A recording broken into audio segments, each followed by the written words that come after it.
Bom dia, pessoal. Tudo bem com vocês? Que bom que vocês estão aqui. Mais uma aula. A gente aprender da palavra do Senhor, umas doutrinas. Eu vou sentar durante a EBD, tá? Se vocês me permitirem, viu? No culto, eu fico em pé. Ontem a gente ficou bastante em pé aqui, né? No trabalho das crianças. Então, se vocês me permitirem, eu vou dar aqui essa aula sentado. Nós estamos falando aqui na EBD sobre introdução às doutrinas da graça. Então, nós estamos conhecendo aquilo que é a base da nossa fé cristã, a base da fé reformada, a base da nossa igreja, o que norteia as nossas vidas e a nossa fé. Primeira aula, o Lucas ele falou como ser salvo através da ação de Deus com as nossas vidas. Semana passada, o Jota falou sobre o que significa dizer que estou salvo, essa mudança de vida que acontece em nossos corações. E hoje eu quero falar com vocês sobre quando alguém está verdadeiramente convertido. Quando alguém está verdadeiramente convertido. E o objetivo dessa aula é a gente definir assim com mais clareza quem de fato é convertido e quem não é. Talvez você pense assim, nossa, mas não é muita altivez, ou a gente pensar, nós podemos definir quem é convertido e quem não é convertido? A grande questão é que, para a grande maioria das pessoas, ou por uma parte das pessoas, uma parcela das pessoas, ser convertido é você aderir a uma nova religião. Ser convertido é você passar a ir em uma igreja. E hoje em dia, quando nós olhamos a respeito dos convites que nós temos para as pessoas virem até Jesus, ou até a igreja, né? Muitos anúncios são assim, venha e você vai receber um milagre. Venha e você vai ter assim uma vida muito próspera. Venha para a igreja e você vai ser feliz e você vai ser bem-sucedido. Mas quando nós olhamos para a palavra de Deus, nós não enxergamos nada disso. Então, quando nós atendemos a esses convites e temos um relacionamento com Jesus, a partir daquilo que Ele pode dar. Ele nos dá alegria, Ele pode trazer cura para as nossas vidas, Ele pode nos prosperar se Ele quiser. Pode fazer essas coisas? Claro que pode.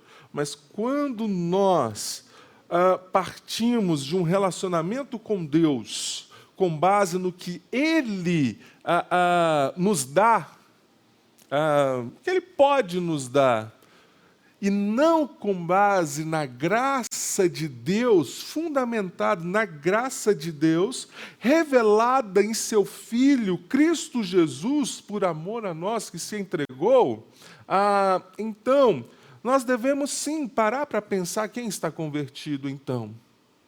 Qual é a base do nosso relacionamento com Deus? Então esse vai ser o tema da nossa aula de hoje. Eu quero orar antes. Senhor, muito obrigado, Pai, porque eu sei que o Senhor nos trouxe aqui esta manhã para que possamos aprender da Tua palavra, para que possamos mergulhar em teus ensinamentos, ó Pai.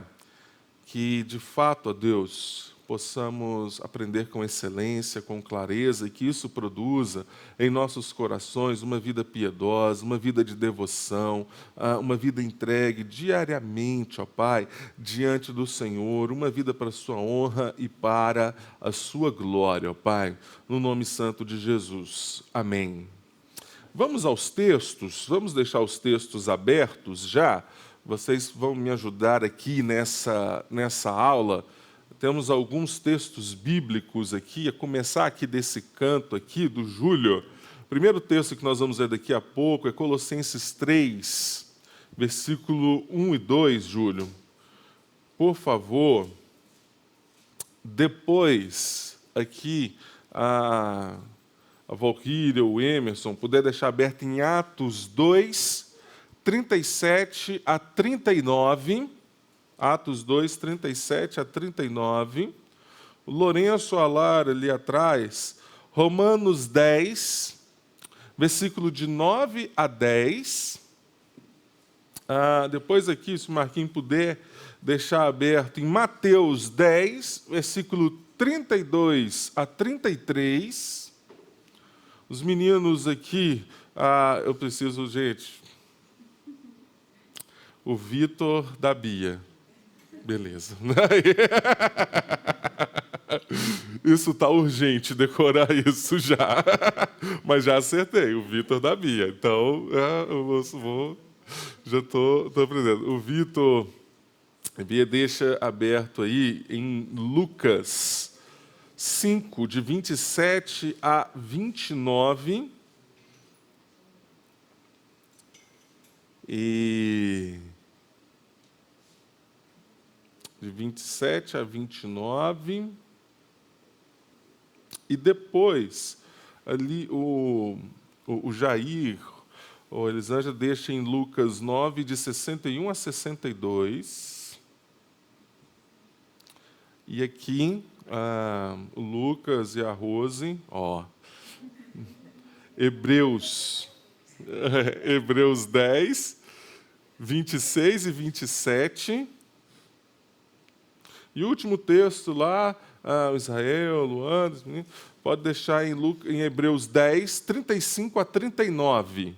Viu, pessoal? Hebreus 10, 35 a 39. Se alguém me perguntar qual que era o texto, gente, eu vou ter que seguir a ordem de novo, voltando até achar o seu texto, viu? Então, guarda aí, tá? Porque aqui eu fui seguindo aqui a aula e fui falando os textos aqui. Então, quando nós estamos falando sobre o que significa a conversão, nós precisamos trazer o que significa dizer estou convertido. Nós precisamos, assim, trazer um significado para isso, então. Trazer uma definição. E a definição que nós temos de conversão, que o autor do nosso material, ele traz, Leandro Lima, ele diz assim, uma mudança de vida que começa no interior da pessoa e que se expande para o exterior a partir do rendimento, do arrependimento e da fé. Uma mudança que começa no interior, se expande para o exterior a partir do arrependimento e da fé. Colossenses 3, versículo 1 e 2. Júlio, o microfone está aqui. Você pega, lê para nós, e você podia fazer um favor. Quando alguém for ler, você leva o microfone, você mesmo segura para a pessoa. Colossenses 3, 1 e 2. Portanto, se já ressuscitastes com Cristo, buscai as coisas que são de cima, onde Cristo está assentado à destra de Deus. Pensai nas coisas que são de cima e não nas coisas que são da terra. Esse é aquele versículo que nós aqui do alto a gente tem quase ter de cor, porque afinal de contas é o versículo que inspira o nome, né, da nossa igreja, em específico este trecho. E o que Paulo ele está falando é justamente sobre essa mudança. Você passa a buscar os valores do alto. A sua vida, o norte da sua vida passa a ser com base não nos valores terrenos, mas nos valores do reino de Deus. Então, a conversão, ela é uma vida completamente voltada para o céu e não mais uma vida voltada para as coisas terrenas. Essa é uma boa definição a respeito do que é conversão. Mas então, o que significa dizer que alguém é convertido ou quando alguém está convertido? Nós podemos enxergar alguns sinais de que isso acontece na vida da pessoa. E o primeiro sinal é ela confessar no coração reconhecer em seu coração e confessar com a sua boca, no coração e nos lábios. E aí, quando nós vemos a história da palavra de Deus a partir de Atos, nós encontramos os discípulos à espera de Jesus, Jesus aparece aos discípulos, logo em seguida ele sobe aos céus. Depois, o que nós vemos em Atos 2 é a vinda do Espírito Santo de Deus e todo aquele movimento. O que acontece em Atos 2 é que os discípulos, tomados pelo Espírito Santo de Deus, eles começam a se comunicar e a falar em outras línguas. E aqui nós vamos ter uma aula, gente, apenas sobre dons de línguas, ok? Aqui, eu sei que isso pode ser um pouco polêmico, às vezes nós vamos chegar nessa aula e a respeito disso a gente deixa para essa aula. Mas o que acontece aqui é uma capacitação. Os discípulos, eles não estão falando um idioma assim dos anjos aqui neste texto. Aqui a gente não enxerga isso. O que eles estão falando são outros idiomas, comunicando, porque era uma época em Jerusalém que tinha pessoas de todas as partes ali. Tinha pessoas do Egito, tinha pessoas da Etiópia. Jerusalém estava cheia naquele momento, quando isso aconteceu. E quando os discípulos recebem o Espírito Santo de Deus, eles começam a falar esses idiomas, demonstrando como que Deus capacita a sua igreja para cumprir aquele propósito que o Senhor deixou lá no finalzinho de Mateus, que é ir por todo mundo, pregar o evangelho a toda criatura. Alguns teólogos dizem que já em Atos capítulo 2, nós temos já o cumprimento deste exercício, porque nós tínhamos ali pessoas de várias nações ali. E aí algumas pessoas olham para os discípulos e falam: esses homens estão bêbados. O que eles estão falando? O que eles estão fazendo? Então, do versículo 14 ao versículo 36, Pedro começa a explicar. Mas aí Pedro vai trazer o seu sermão. A primeira pregação assim que nós vemos em Atos. O que deve ser para nós, Júlio, o Júlio que é seminarista, que é seu pastor, um grande modelo, porque é uma pregação cristocêntrica. O que Pedro ele traz no cerne da sua pregação, quando ele explica para aquelas pessoas o que está acontecendo, quando ele olha, o que vocês estão vendo é justamente aquilo que o profeta Joel falou, o que está acontecendo, a respeito do Espírito de Deus. Por que isso está acontecendo? E Pedro passa a explicar, então, o que Cristo Jesus, ele fez, trazendo com base todo o Antigo Testamento, a ação dos profetas, e aí Pedro ele vai mencionar Davi, para aquilo que Davi ele apontou, dizendo: olha, todo o Antigo Testamento, os profetas, Davi, eles falavam a respeito de Cristo Jesus e desta obra. Estava ali pessoas que possivelmente, quando Herodes gritou Cristo ou Barrabás, pessoas que gritaram Cristo. Estava ali pessoas que provavelmente participaram ali do processo da crucificação de Cristo, diante de uma mensagem cristocêntrica a respeito da obra de Cristo Jesus. Nós vamos ver o que acontece em Atos capítulo 2, versículo 37 ao versículo 39. É a Valquíria. Ouvindo ele essas coisas, compungiu-se-lhes o coração e perguntaram a Pedro e aos demais apóstolos: que faremos, irmãos? Respondeu-lhes Pedro: arrependei-vos e cada um de vós seja batizado em nome de Jesus Cristo para a remissão dos vossos pecados, e recebereis o dom do Espírito Santo. Pois para vós outros é a promessa, para vossos filhos e para todos os que ainda estão longe, isto é, para quantos o Senhor nosso Deus chamar. Quando eles ouvem o sermão de Pedro, algo acontece no coração deles. E aqui o texto fala que compungiu-se-lhes o coração. Eles foram tocados, eles foram afetados por aquilo que Pedro ele falou. Mas aqui tem duas coisas que falam a respeito dessa confissão. A primeira coisa é o arrependimento. E a ênfase aqui cai na pergunta que eles fazem: a partir disso que você falou, Pedro, o que nós, então, devemos fazer? Primeira coisa, o arrependimento. O arrependimento mediante a obra de Cristo Jesus, o nosso Salvador. Mediante a obra redentora dele. O reconhecer quem nós somos. Ouvir a respeito da obra de Cristo, o que eles fizeram, em quem eles são, deixou eles constrangidos. O arrependimento ele vai nos deixar constrangidos, ele vai nos deixar entristecidos, mas, por outro lado, vai trazer esperança e alegria para as nossas vidas, porque nós somente nos arrependemos mediante a obra de Cristo Jesus. E o segundo aspecto, crer e ser batizado, ou seja, ser batizado significa crer aqui então. Então, seria um ato público dessa fé.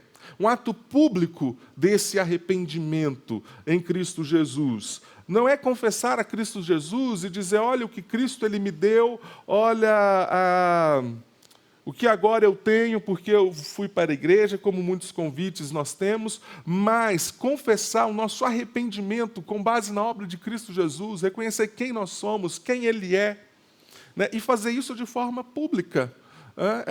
Essa confissão de fé e através do batismo. E aí, a respeito do batismo em específico, todo o significado do batismo, né, Lucas? Nós vamos ter também uma aula bem profunda a respeito do que é este significado. Então, o primeiro aspecto que eu posso... O primeiro sinal de que alguém está verdadeiramente convertido é ele confessar, ele reconhecer em seu coração e ele confessar com a sua vida, com a sua boca, no caso. E aí, Romanos 10, versículo 9 e versículo 10. Quem pode ler para nós ali, Júlio? Só leva um. Se com a tua boca confessares Jesus como Senhor e em teu coração creres que Deus o ressuscitou dentre os mortos, serás salvo. Porque com o coração se crê para a justiça e com a boca se confessa a respeito da salvação. Já na sequência, Mateus, está aqui o Marcos, né? Mateus 10, 32 e 33. Portanto, todo aquele que me confessar diante dos homens, também eu confessarei diante de meu Pai, que estás nos céus. Mas aquele que negar diante dos homens, também eu negarei diante do meu Pai, que estás nos céus. Então, o primeiro aspecto é reconhecer, é confessar a Cristo Jesus. Mas esse confessar parte, igual eu falei, pelo reconhecer a obra dele em arrependimento do que ele fez por nós. Segundo, como saber se alguém de fato está convertido? Ele passa a seguir a Jesus.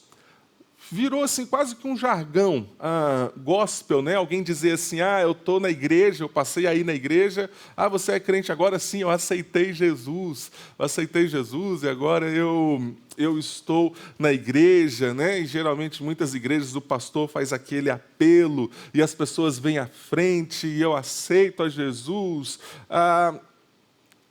O fato é que, eu sei que Deus utiliza muito a respeito disso, Deus é maravilhoso, mas, quando nós olhamos para Jesus, para as narrativas bíblicas, nós não encontramos Jesus perguntando para as pessoas se as pessoas aceitam Ele. Olha, eu sou Jesus, tudo bem, eu vim aqui para fazer isso, essa é a minha obra, você me aceita? Não, Jesus, nós não vemos essa narrativa a respeito de Jesus, mas o que nós vemos a respeito de Jesus é um convite que parte dele para as nossas vidas, que partiu dele para os seus discípulos para passar a seguir a Jesus. Jesus ele não fazia nenhum apelo, mas Jesus convidava as pessoas a serem seus seguidores. E aí eu quero começar aqui lendo quem está com o texto de Lucas, capítulo 5, versículo 27 a versículo 29. Passadas estas coisas, saindo, viu um publicano, chamado Levi, assentado na coletoria, e disse-lhe: Segue-me. Ele se levantou e, deixando tudo, o seguiu. Então lhe ofereceu Levi um grande banquete em sua casa, e numerosos publicanos e outros estavam com eles à mesa.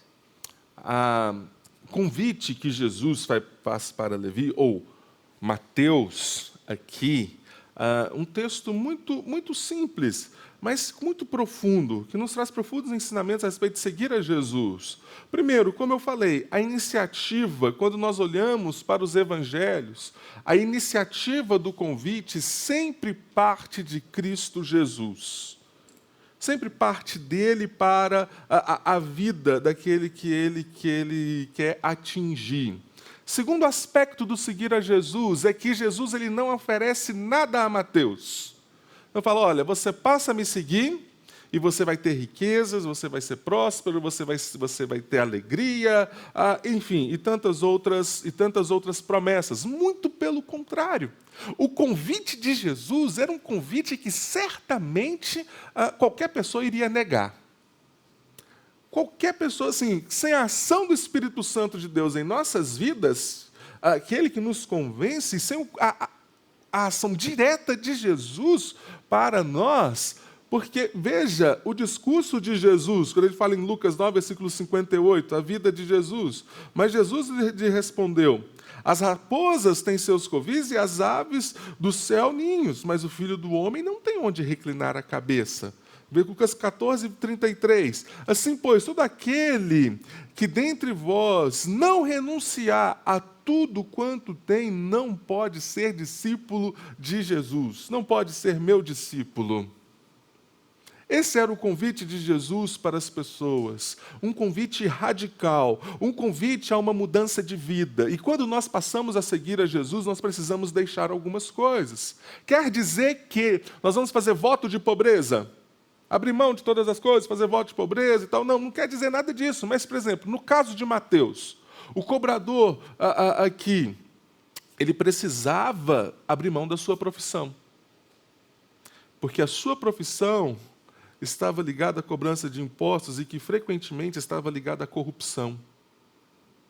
Não teria como ele seguir, ser um discípulo de Cristo Jesus sem abrir mão do seu status, da sua profissão, daquilo que aquilo lhe rendia. Não tinha como isso acontecer. Por isso que o convite de Cristo Jesus para as nossas vidas, ele é um convite inesperado.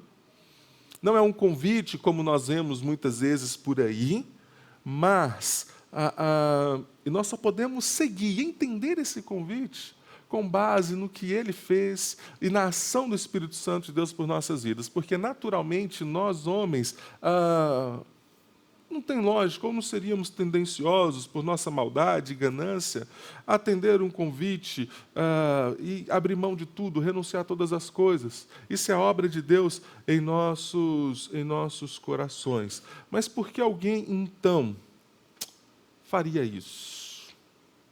Por que alguém, então, passaria a seguir a Jesus? E veja que Lucas 9, versículo 23, dizia a todos, se alguém quer vir após mim, a si mesmo se negue. Dia a dia, tome a sua cruz e siga-me. A cruz era algo vergonhoso. Esse é o convite de Cristo Jesus. A tomar e a seguir o que significa a cruz aqui, não passar vergonha, mas o que significa a cruz é ir até o final.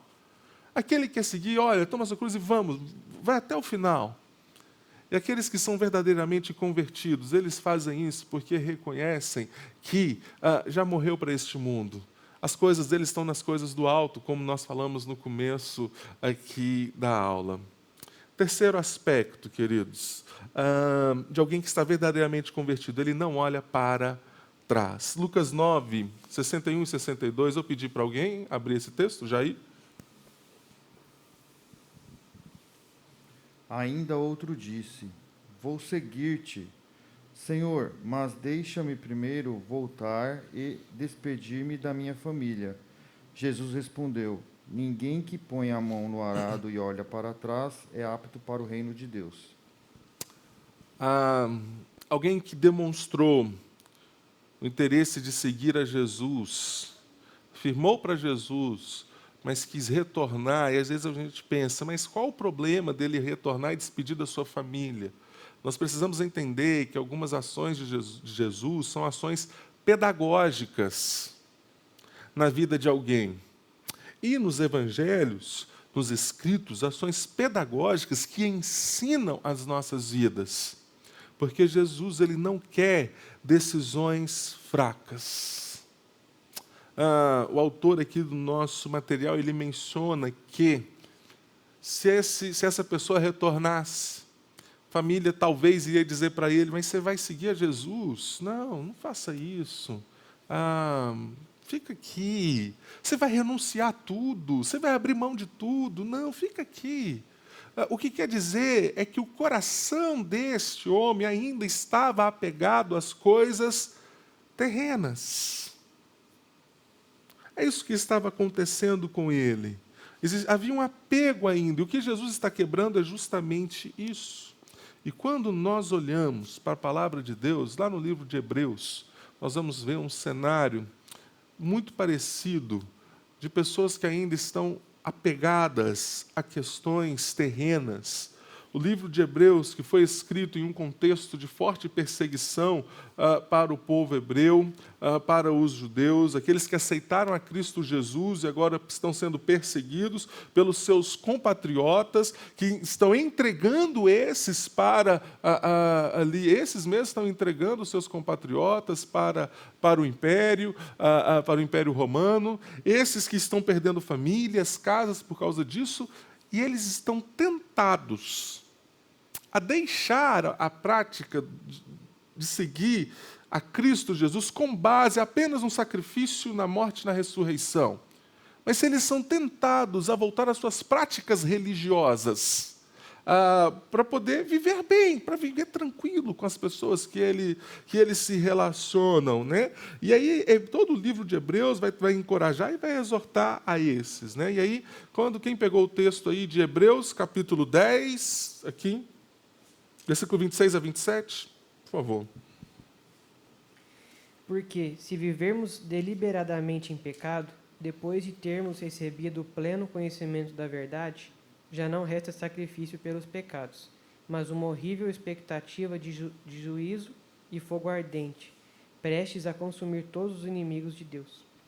Veja que pesado, né? O que o autor de Hebreus ele vai falar, porque se vivemos deliberadamente em pecado, se queremos retornar às práticas daquilo que nós fazíamos e como nós vivíamos, e ele fala, olha, vocês que passaram a seguir a Jesus, talvez vocês não entenderam e vocês estão seguindo por um caminho horrível, por um caminho de destruição, porque ouvindo do Evangelho de Cristo Jesus, vocês buscam as práticas que vocês mesmos podem cultivar. E aí o que acontece com esses? No capítulo de Hebreus 10, 35 e 39, quem está com ele? 35 a 39. Não lanceis fora, pois a vossa confiança que tem...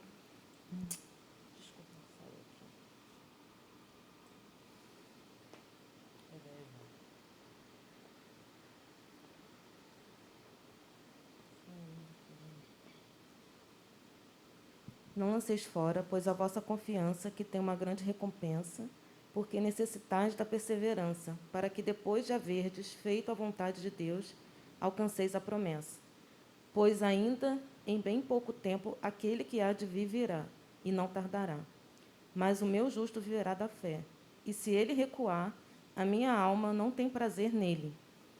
Mas nós, porém, não somos daqueles que recuam para a perdição, mas daqueles que creem para a conservação da alma. Não abandone a confiança. E aqui também nós vamos ver o autor ele dizendo, não deixe também o autor ele vai, no livro de Hebreus, vai exortar: não deixe de congregar, não deixe as coisas de Deus, como está sendo o costume de muitos, porque, se isso acontecer, vocês são daqueles que retrocedem. E esses que retrocedem nele não têm prazer à minha alma. Esses que retrocedem, porque certamente ainda, de fato, não foram convertidos. Mas aqueles que são convertidos, eles não retrocedem, eles são os da fé.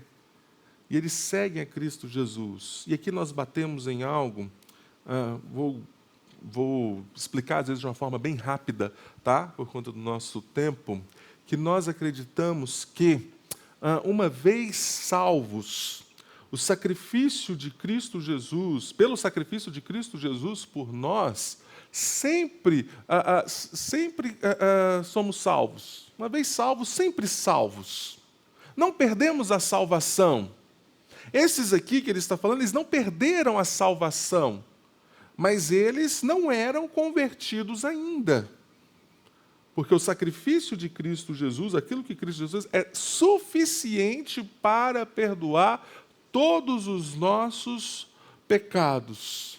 Suficiente para nos atrair para Cristo Jesus, para a sua presença, de forma que possamos perseverar.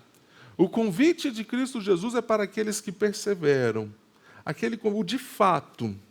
E aqui, o Jair, na primeira aula, né, teve uma pergunta, né, Lucas?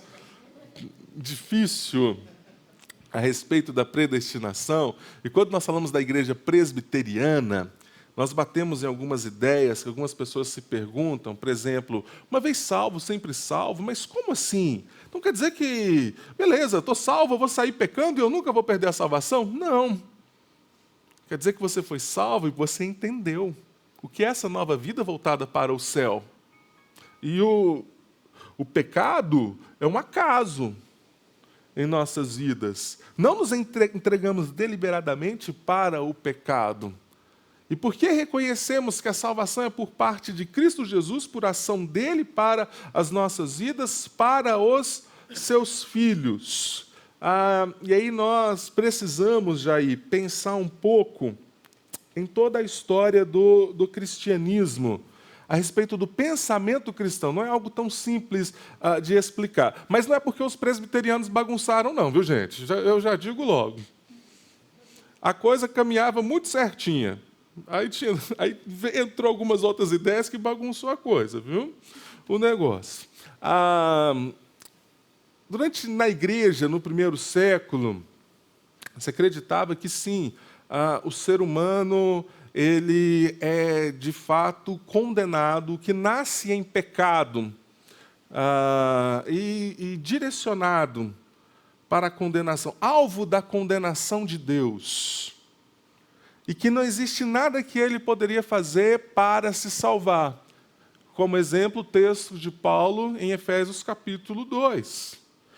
Que nós estamos mortos em nossos delitos e pecados, segundo o curso deste mundo, somos alvos da ira de Deus.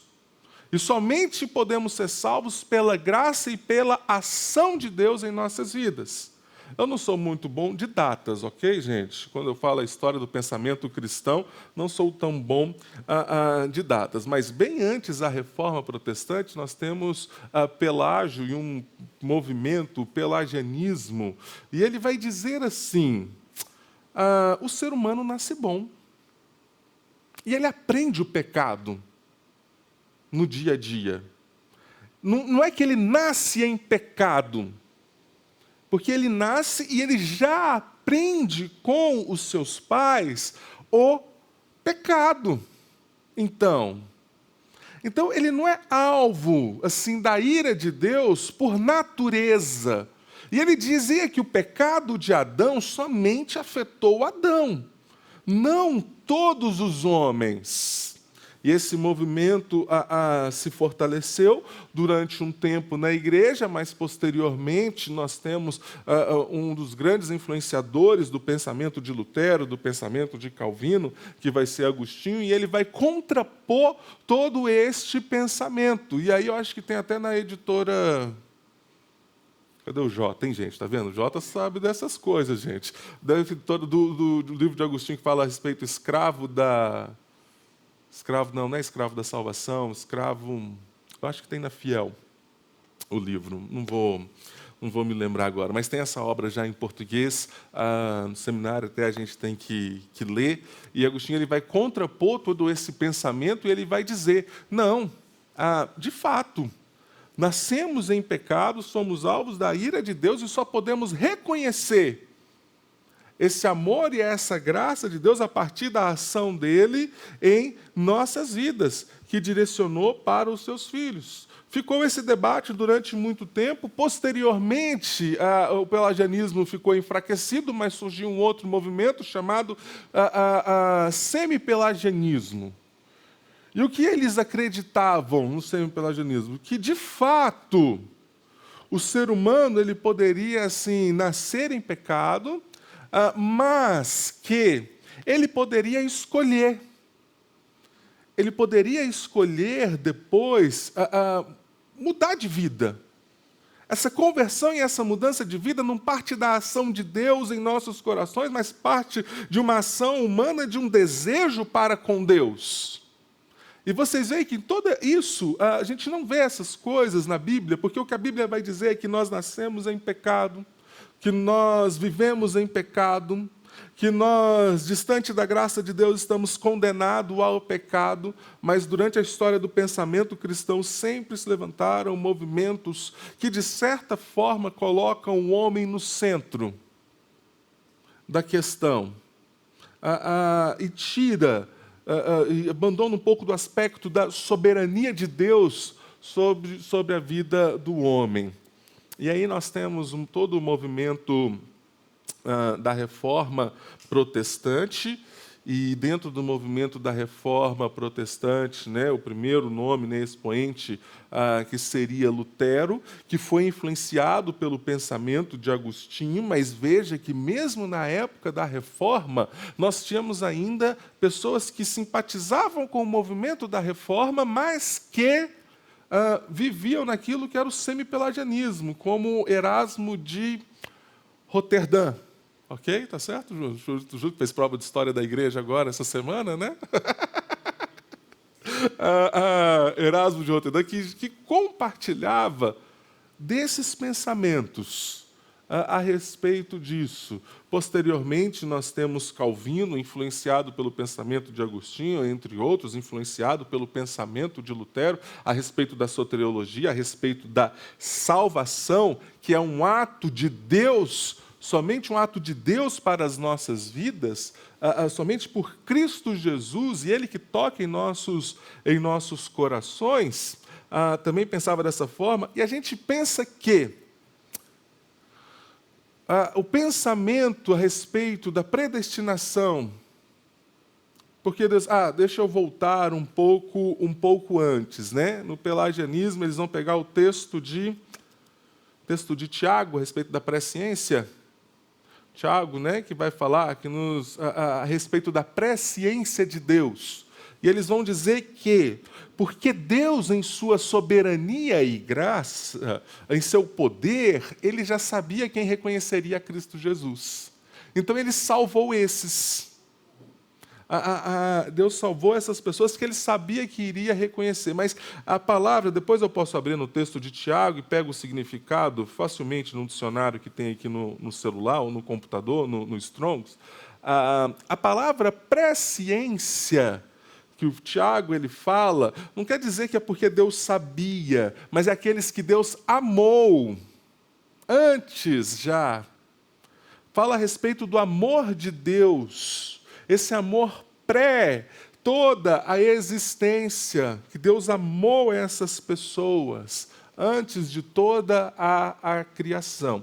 E aí nós chegamos em Calvino, que talvez para nós hoje o grande nome, né, do pensamento, e a gente fala da reforma, do nosso pensamento calvinista, que cria na predestinação de Deus, de um homem que estava condenado à morte e na ação de Deus. E o que aconteceu posteriormente? Calvino Neste tempo, toda a igreja reformada, os protestantes, tinha este pensamento. Mas, não lembro o ano, tá bom? Nós vamos ter uma cidadezinha pequenininha em Dort. Se você quiser, você abre o Google e pergunta aí, Sínodo de Dort, você vai saber o ano. Mas teólogos de toda a Europa se reuniram para discutir a respeito do pensamento, deste pensamento calvinista, no caso, com o pensamento de um outro professor, Jacobus Armínio, que trouxe o pensamento da soteriologia arminiana, que tem justamente este pensamento de que eu posso escolher ser salvo e de que eu posso cair da graça. Eu posso perder a salvação também em algum momento. Eles ficaram 1 ano reunidos lá, um monte de teólogo. Pensa, Júlio, uma reunião de presbitério de 1 ano. Que coisa maravilhosa que foi. Mas tinha ali pensadores de todo mundo. As mentes mais brilhantes da teologia estavam reunidas em Dort. E eles estavam reunidos ali porque surgiu um movimento, não de Armínio, mas dos discípulos de Armínio. Por isso que eu falo, gente, discípulo sempre dá muito trabalho. Armínio morreu, não deixou o pensamento dele, não deixou nenhuma obra do pensamento dele concluído. Aí vem os discípulos dele, mas eu tive um professor lá que falou, mas ele morreu, gente, ele nem concluiu o que ele falou direito no negócio ainda. E aí os discípulos de Armínio, então, eles levantam algo que é um movimento que a gente chama os remonstrantes. Ok? Pessoal, me ajuda aí, gente, que gosta também da história da igreja aí. Porque eles estavam querendo refutar o pensamento calvinista, né? E aí, você também colocar o movimento, os remonstrantes, você vai ter uma informação do que era isso. A igreja toda se reuniu com base principalmente em quê? No pensamento arminiano, e esses remonstrantes, eles queriam dizer, olha, as pessoas podem escolher ser salvas, mas isso vocês viram que o pensamento vem lá de Pelágio, lá do fundo, lá de trás, esse pensamento, e pode cair da graça. E já, na época da Reforma, este pensamento já foi assim, essa conversa já foi decidida. A igreja protestante da época reconheceu o pensamento arminiano como um pensamento errado, já na época. Já naquela época. E esses remonstrantes foram expulsos da Holanda, ficaram um bom tempo expulsos, foram depostos da igreja, foram expulsos de seus ministérios por conta deste pensamento. E, posteriormente, depois, eles puderam voltar para a Holanda. Mas esse pensamento ele já foi discutido e visto que é algo que é contra a palavra de Deus desde a época da Reforma Protestante. Só que, durante todo o movimento da fé cristã, nós vamos ver que existem pessoas que vão ressuscitando este tema, frutos do pelagianismo, frutos de uma outra linha de espiritualidade teológica, e cada uma dessas linhas um nome. Mas por que nós falamos, nós somos reformados, calvinistas? Porque nós cremos naquilo que foi a raiz da Reforma Protestante, da palavra de Deus. Somente a fé, somente Cristo, somente a palavra, somente a graça de Deus, somente essa ação de Deus que pode ser salvadora em nossas vidas, e não há nada em nós mesmos que nós possamos fazer para nos salvar. Eu corri, gente, com base na história da igreja. Em um outro momento, a gente pode abrir com base na história da igreja e na teologia, abrindo assim, vários textos a respeito disso, né? Eu prometo que até dezembro a gente entende isso com clareza e bastante profundidade. Hoje foi uma introdução a respeito assim, do pensamento cristão, para dizer que nós estamos no ponto que alguém que convertido, ele não olha para trás. Ele não olha, porque ele foi salvo por essa fé, por Cristo Jesus. E aí talvez você pense assim, mas pastor, esse negócio do cristianismo tem recompensa nenhuma para a nossa vida? foi por Ele, foi Ele que fez por nós, e aí a gente abre mão de tudo, a gente renuncia tudo, o que, por amor a Deus e pela salvação, já seria suficiente para nós, né, Lucas? Mais do que suficiente a mensagem da salvação, mas não, o autor aqui do nosso material ele vai trazer outras coisas que Deus ele faz em nossa vida. Nós deixamos de ser escravos do pecado. Nós não andamos mais nas trevas.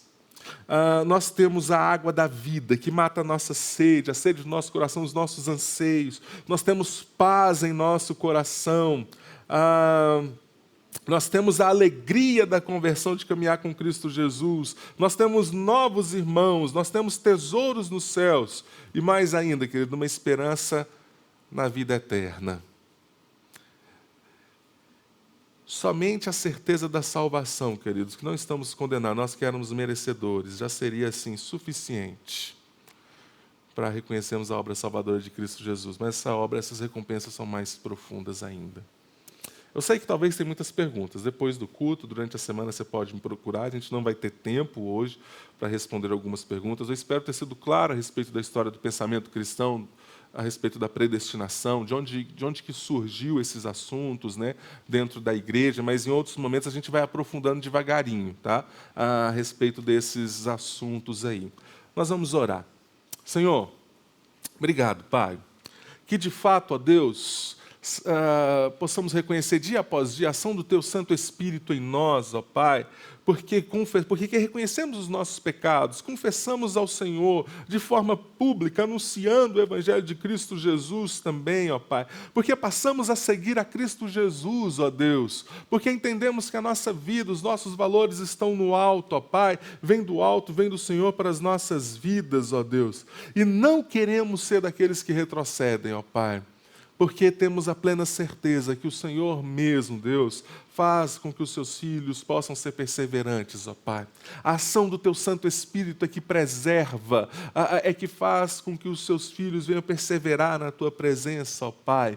Então, ó Deus, que possamos, ó Deus, nos alegrar nas recompensas do Senhor, ó Pai, desta nova vida, da conversão, de caminhar com Cristo Jesus, caminhar com o Senhor, ó Pai. Que o Senhor nos abençoe, ó Deus, que cada dia mais, durante esse processo de aula, isso possa ser cada dia mais claro em nossos corações a respeito dessa fé, dessa teologia, que isso produza em nossos corações uma vida saudável. Saudável, ó Pai, com fé perante os homens, saudável, ó Deus, com fé perante o Senhor, vivendo para a sua glória. No nome de Jesus. Amém. Amém. Queridos, que Deus abençoe, viu? Muito obrigado. Já retornamos, iniciamos o nosso